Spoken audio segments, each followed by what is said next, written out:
క్రైస్తవుడు మనం దేవుని తెలుసుకున్న వారివై ఉన్నప్పుడు మనం ఎలాగుండాలంట?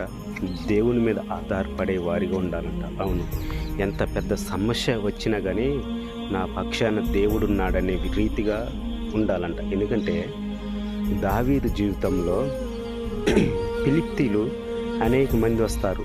అనేక మంది వచ్చినప్పుడు అప్పుడు దావీదు దేవుడి మీద ఆధారపడినట్లు కానొస్తుంది. అవును, ఎందుకంటే జీవం గల దేవుణ్ణి సైన్యాన్ని తిరస్కరించుటకు ఈ సున్నతి లేని ఫిలిష్తీయుడు ఏపాటి వాడని దావీదు అంటాడు కదా. దావీదు అంటానికి కారణం ఏంటంటే నా పక్షాన దేవుడు ఉన్నాడనే ధైర్యం.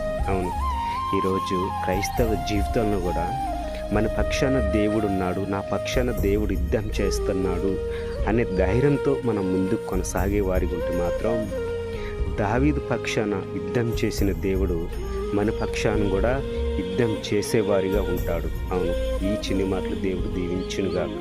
ఆమేన్.